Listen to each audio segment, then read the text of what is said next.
Hello, dear ones. It's the Reverend Tim Kutzmark, and I'm the minister of the Unitarian Universalist Church in Fresno, California. I am here with you this Independence Day weekend at the request of the Poor People's Campaign, that is, in the midst of challenging us to become part of a national call for moral revival. The Poor People's Campaign has asked that every house of worship at some point this weekend take a moral moment and lift up the three pandemics that our country is facing and living through. That is the pandemic of COVID-19 virus, the pandemic of rampant poverty, and the pandemic of systemic racism and white supremacy culture, including brutalization and trauma by police and policy. And so let's take a moral moment. And thank you for joining us. This song that we're about to learn is a song that's entitled "Somebody's Hurting My Brother." Now, this song was actually born in a town hall meeting around coal ash. And the meeting came about because Duke Energy was spilling coal ash into poor black and brown and poor white neighborhoods. After hearing testimony after testimony of people who were impacted physically and mentally by the coal ash, this song came as an inspiration of those testimonies. So I'll call to you, somebody's hurting my brother, and it's gone on, and your response is, far too long. Yes, it's gone on. Far too long. It's gone on. Far too long. Somebody's hurting my brother, and it's gone on. Far too long. Now the end is, and we won't be silent anymore. We'll say that together. And we won't be silent anymore. Okay? And so we'll try the rehearsal version, which goes, oh, somebody's hurting my brother, and it's gone on Far too long. Yes, it's gone on Far too long. I tell you, it's gone on Far too long. oh, somebody's hurting my brother, and it's gone on Far too long. together, and we won't Be silent anymore. Now we're gonna put a little rhythm to this, okay? Okay? But we're gonna speed it up just a little bit. Not too fast. Oh, somebody's hurting my brother, and it's gone on. Far too long. Yes, it's gone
A reading adapted from the Jewish prophet Jeremiah, chapter 22, verses 1 through 5.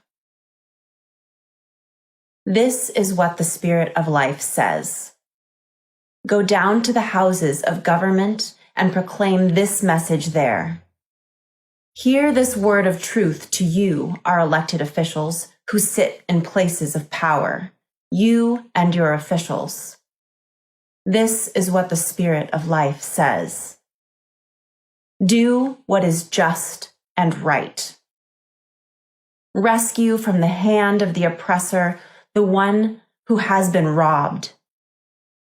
Do no wrong or violence to the foreigner, the one without father or mother, or the grieving, or the most vulnerable among us, and do not shed innocent blood. Practicar el derecho y la justicia, y librar al despojado de manos de su opresor. Tampoco maltratéis ni hagáis violencia al extranjero, al huérfano o a la viuda, ni derraméis sangre inocente en este lugar. If you do not obey these commands, declares the Spirit, I swear that this house of government will become a ruin.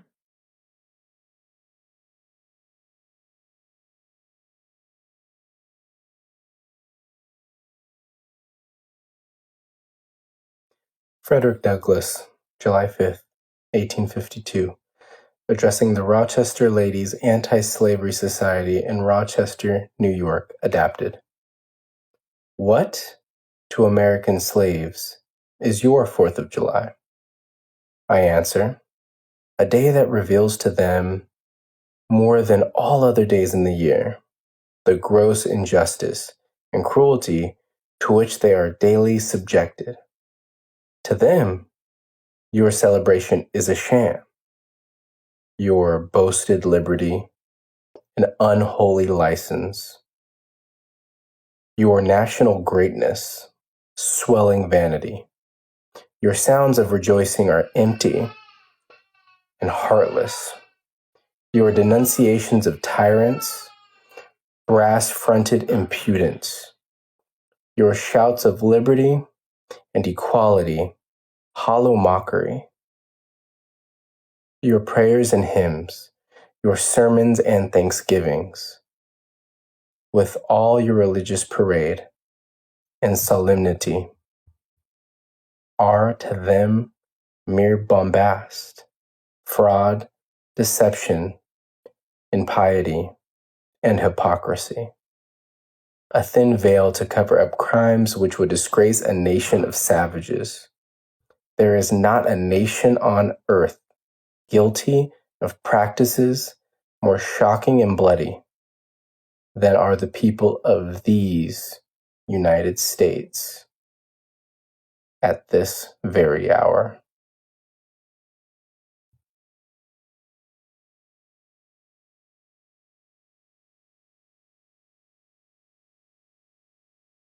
The Poor People's Campaign was begun by Dr. Martin Luther King Jr. because he wanted to lift up the intersectionality of so many things, the intersectionality of poverty and racism, of environmental degradation, the intersectionality of the impact of a war economy.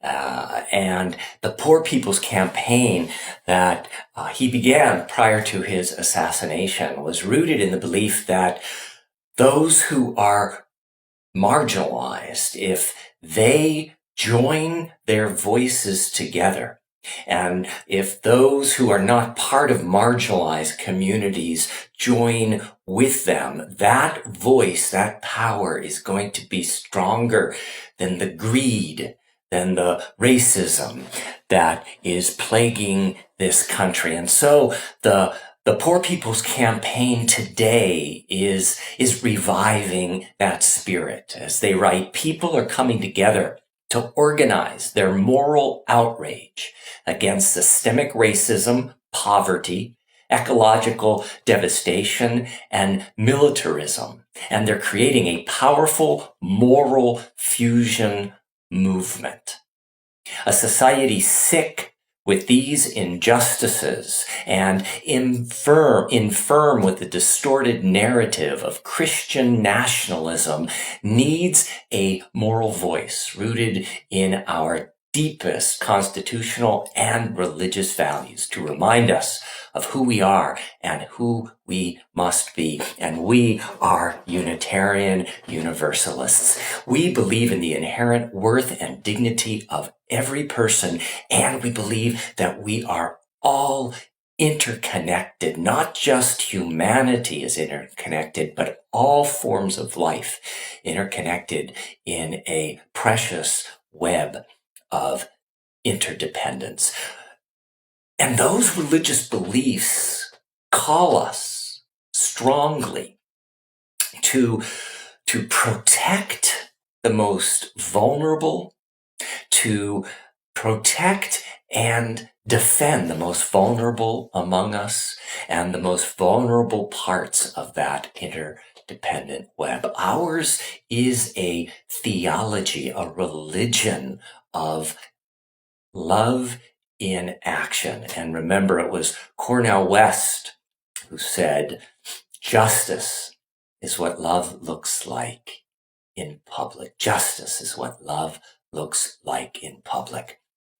When the Poor People's Campaign kicked off on May 14th, 2018 in Washington, D.C., I was really honored because the congregation, wanted to be present at that kickoff. And so you sent me as the minister who serves the congregation to stand there on your behalf. And it was a thrilling and challenging time.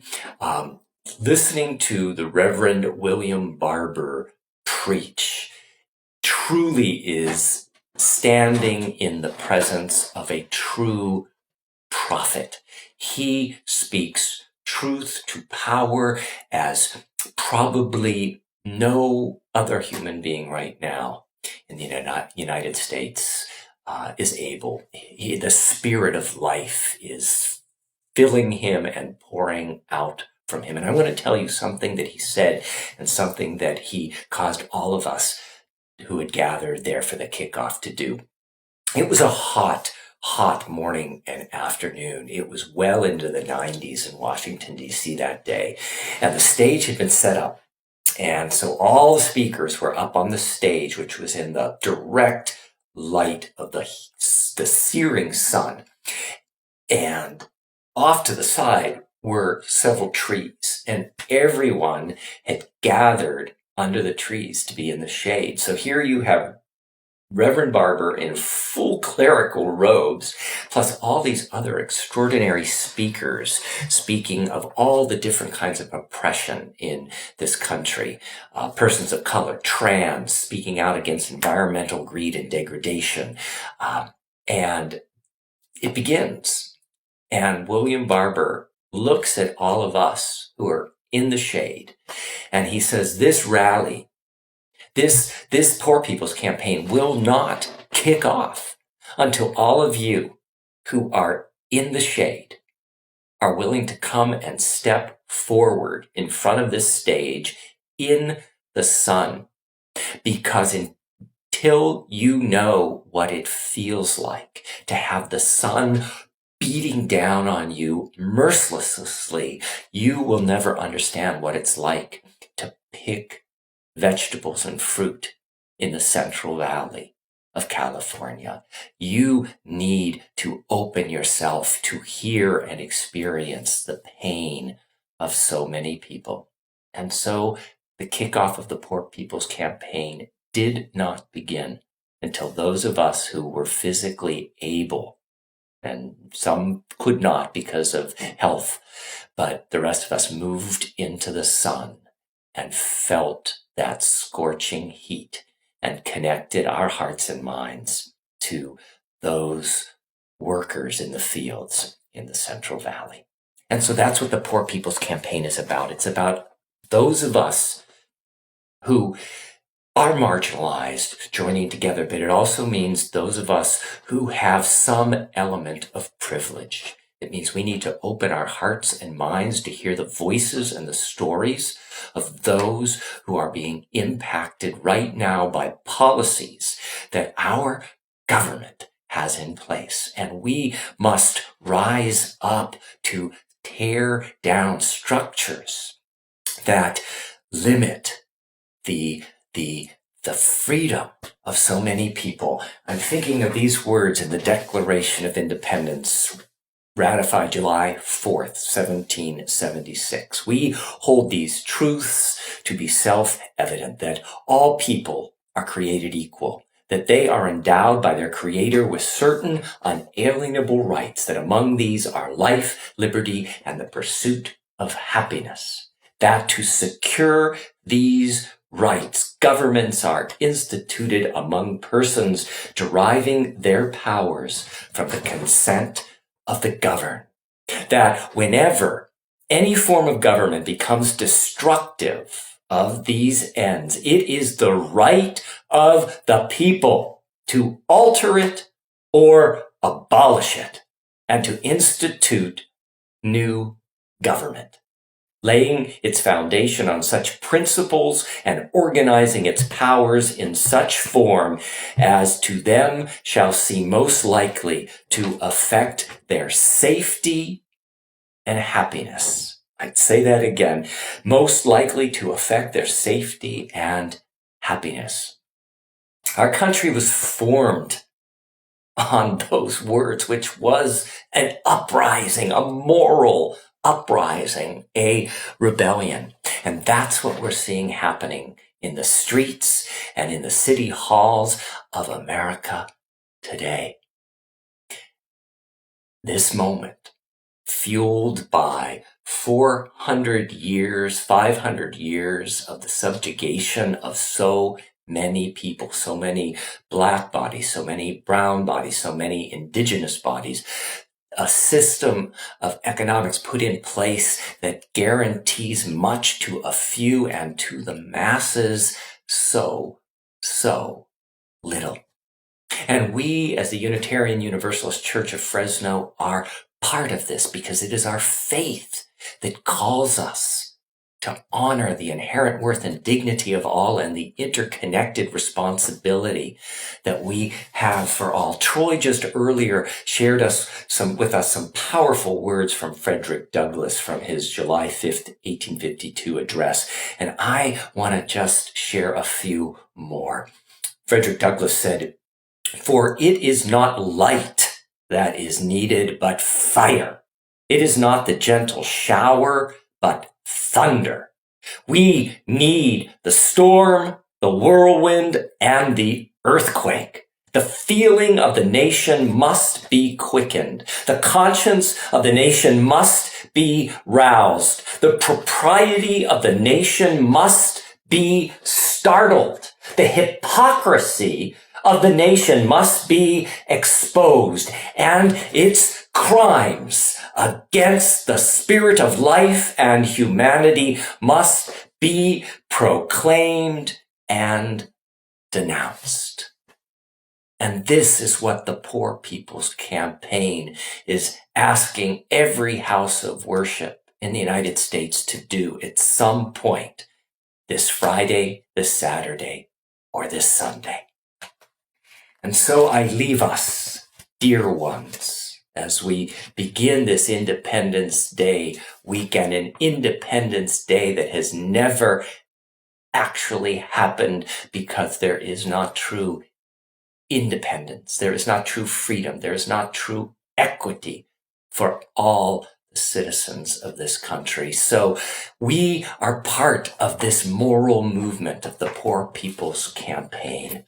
I leave you with these words by Unitarian Universalist minister William Sinkford, the first Black president of the Unitarian Universalist Association, the first Black president of any majority white denomination in the country, and a personal hero of mine for his spiritual leadership and inspiration.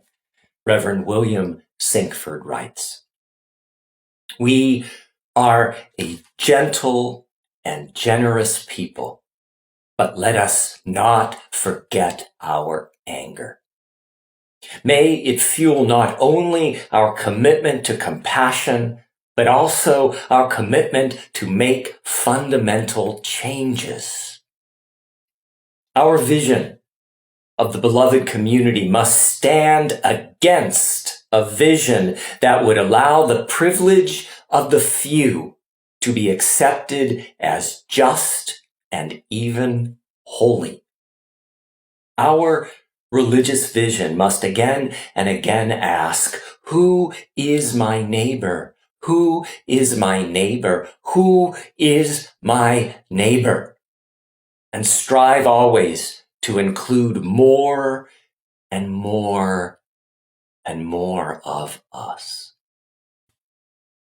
As we intone the words that gave birth to this nation, we, the people, we are and we should be both a gentle and an angry people. May it be so. Blessed be. Amen.